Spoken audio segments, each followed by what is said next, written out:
Todo mundo adora um bom mistério. Mas o que acontece quando um mistério não tem um final satisfatório igual no Scooby-Doo? Os seguintes casos criminais são estranhos, arrepiantes e nunca foram solucionados. Vamos começar com um dos casos não solucionados mais divulgados, tão popular que existe até um site dedicado a rastrear esse serial killer. O Zodíaco. A maioria das pessoas geralmente é bem discreta sobre seus crimes, mas Zodíaco, como ele se autodenominou, era o oposto. De 1968 a 69, ele aterrorizou São Francisco com uma onda de assassinatos, provocando a polícia com suas cartas codificadas para o jornal local. Ele teve pelo menos 5 assassinatos diretamente ligados a ele, embora ele alegue ter tirado a vida de 37 pessoas. Seu terror começou quando Betty Lou Jensen, de 16 anos, e David Arthur Faraday, de 17 anos, foram encontrados fora de seu carro cheio de balas. Betty foi encontrada sem vida no local com 5 tiros nas costas, enquanto David morreu com um tiro na cabeça a caminho do hospital. Meio ano depois, um casal que estacionou seu carro a 4 milhas de distância do local do crime também foi baleado, um ferido e outro morto. O sobrevivente, Michael Mageu, foi capaz de dar a descrição do assassino. Ele o descreveu como um homem branco, gordo, com cerca de 1,72 de altura. Porém, o próprio assassino do Zodíaco que daria à polícia as evidências restantes. Naquela mesma noite, às 00:45, a polícia recebeu uma chamada estranha. Quero relatar um duplo assassinato. Se você seguir uma milha leste na Columbus Parkway, encontrará as crianças em um carro marrom. Elas foram baleadas com uma pistola Luger de 9mm. Também mataram aquelas crianças no ano passado. Um mês depois, os jornais receberam a primeira carta do assassino do Zodíaco. Ele exigiu que eles publicassem a carta na primeira página, ou ele faria uma matança. A carta descrevia os crimes, todas escritas com cifras misteriosas que pareciam formar um código. Esse foi um tema comum nas outras cartas que ele enviaria, todas assinadas com um símbolo de círculo cruzado. Uma dessas cartas foi decodificada por um professor do ensino médio e sua esposa. O assassino do Zodíaco continuou tirando vidas e deixando evidências frustrantes para a polícia. Apesar de muitas tentativas das autoridades, o assassino nunca foi encontrado e o caso permaneceu sem solução até hoje. O assassino do Zodíaco tornou-se um ícone da cultura pop americana e acabou inspirando diversos filmes, séries e livros. O caso Taman Shud.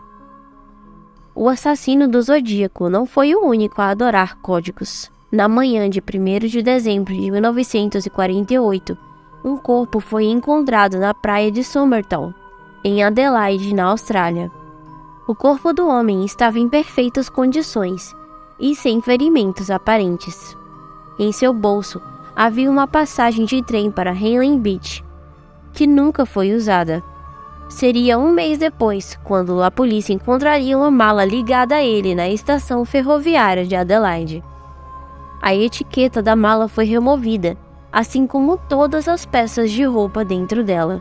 Infelizmente, isso não levou a nenhuma pista, assim como a sua autópsia, que não revelou qualquer substância estranha em seu corpo que pudesse ligar diretamente sua morte a envenenamento. Um mês depois, foi encontrada uma evidência mais substancial, um recorte de um livro que estava escrito Taman Shud. Especialistas foram chamados para traduzir a frase, que significava acabado ou terminado. Frase que pode ser encontrada em uma coleção de poemas intitulada O Rubaiyat de Omar Khayyam. Imediatamente, a polícia iniciou sua busca nacional pelo livro de onde esse pedaço de papel foi arrancado. Um homem se apresentou, afirmando que encontrou o livro no banco de trás do seu carro destrancado 1 ou 2 semanas antes de descobrirem o corpo. No verso havia um código estranho rabiscado a lápis, um número de telefone ligado a uma enfermeira. embora a enfermeira tenha dito que deu a cópia do Rubaiyat para um oficial do exército chamado Alfred Boxall. Tanto o homem que encontrou o livro quanto a enfermeira negaram qualquer conexão com o homem morto. Eles nunca chegaram a nenhuma conclusão no caso, embora muitos suspeitem que possa ter sido um suicídio, já que o tema do livro era sobre não ter arrependimentos quando a vida termina. Outros pensam que pode ter sido um espião, e até que haja alguma quebra no caso. Na sua lápide está escrito: "Aqui jaz o homem desconhecido, que nunca foi encontrado, na praia de Somertal em 1º de dezembro de 1948. O caso Tara Calico. Na manhã de 20 de setembro de 1988, em Belém, no Novo México, parecia ser um dia perfeito para andar de bicicleta. Tara Calico pegou emprestada a bicicleta rosa de sua mãe para dar um passeio. Extrovertida e ativa, ela trabalhava como caixa em um banco e estudava para se tornar psicóloga ou psiquiatra. Ela planejou jogar tênis naquele dia à tarde e pediu para sua mãe segui-la de carro, caso ela furasse o pneu e não conseguisse voltar para casa até o meio-dia. Porém, desde esse dia, ela nunca retornou. Todas as pistas levaram a um beco sem saída, até um ano depois, quando uma foto foi encontrada retratando uma jovem da idade dela e um menino desaparecido, ambos amordaçados. A fotografia Polaroid foi encontrada em um estacionamento fora de um Junior Food Store, na Flórida. O menino de 9 anos que estava na foto se chamava Michael Hanley e desapareceu na mesma área que Tara, em abril de 1988, quando estava caçando perus com seu pai. Eles pareciam estar na parte de trás de uma van, com uma cópia de um livro escrito por V.C. Andrews, a autora favorita de Tara, ao lado da garota. Inicialmente, a mãe de Tara não acreditou que a garota fosse sua filha, mas a menina na fotografia tinha uma cicatriz idêntica à de sua filha. No entanto, devido à falta de evidências, muitos especialistas descartaram a fotografia. Em 1990, o corpo de Michael foi encontrado nas montanhas Uni, onde ele estava caçando, o que fortemente desconecta a teoria de que os dois foram sequestrados e levados para a Flórida. Os pais de Tara eventualmente morreram, sem nunca descobrir quem levou a sua filha. O mistério dos pés severados. Em 2007, uma garota estava caminhando em uma praia na Colômbia Britânica quando encontrou um tênis. Para sua surpresa, ao abrir a meia, descobriu que um pé humano estava dentro. Desde então, diversos pés foram encontrados nas praias. Os pés foram conectados a 5 homens, uma mulher e 3 de gênero desconhecidos. Ao longo dos anos, com um pé falso aparecendo aqui e ali, o caso nunca foi completamente solucionado, com muitas teorias circulando sobre quem os pés pertenciam. A polícia de Vancouver conseguiu identificar um dos pés em 2008, comparando seu DNA com o de um homem que foi descrito como suicida. Mais tarde, eles conseguiram relacionar 2 outros pés a uma mulher que também se acredita ter cometido suicídio. Devido a essas descobertas, muitos especulam que os pés pertencem a pessoas que saltaram de uma ponte para a morte. No entanto, devido à raridade de apenas pés e nenhuma outra parte do corpo aparecer, alguns acreditam que os pés estão relacionados com um acidente de avião que ocorreu perto de uma ilha próxima.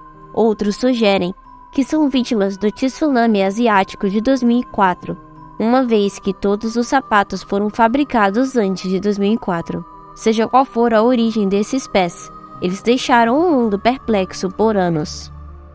O menino na caixa. Era 1957, na cidade da Filadélfia, quando um caçador encontrou o corpo machucado de um menino em uma caixa da loja J.C. Penney. O menino, com idade entre 4 e 6 anos, estava nu e envolto em uma flanela, e parecia ter morrido devido a golpes na cabeça. Com medo de que suas armadilhas fossem confiscadas pela polícia, o caçador não denunciou o corpo. Porém, 2 dias depois, um estudante universitário encontrou o corpo, e a polícia começou a investigar o caso do filho desconhecido da América. O caso imediatamente chamou a atenção da mídia, e panfletos do menino foram espalhados por toda a Pensilvânia. Embora a polícia tenha recebido milhares de pistas, nunca foi capaz de descobrir a identidade do menino. Eles tentaram rastrear a caixa da JCPenney e verificar as impressões digitais da criança, mas tudo levou a um beco sem saída. No entanto, houve 2 promissores rumos. Um envolveu um lar adotivo localizado a alguns quilômetros de distância. Um examinador médico que investigou o caso até sua morte teve a ajuda de um médium para chegar ao lar adotivo, onde encontrou um berço semelhante ao que foi vendido na caixa. Pendurados no varal, estavam cobertores muito parecidos com o que envolvia o menino. Ele acreditava que o menino pertencia à enteada do homem que administrava o lar, e que ela não queria ser encontrada como mãe solteira. A polícia entrevistou o casal, mas encerrou a investigação. Em 2003, eles reabriram o caso ao entrevistar uma mulher identificada como M, que afirmou que sua mãe abusiva comprou a criança em 1954. Segundo ela, sua mãe matou o menino em um acesso de raiva. Como ela era mentalmente instável, a investigação também foi encerrada, deixando o menino como o filho desconhecido da América. Qual desses casos te deixou mais curioso? Não esqueça de se inscrever no canal e deixar o seu like. E se você tiver alguma sugestão de tema para os nossos próximos vídeos, deixe um comentário abaixo. Obrigada por assistir e até o próximo vídeo.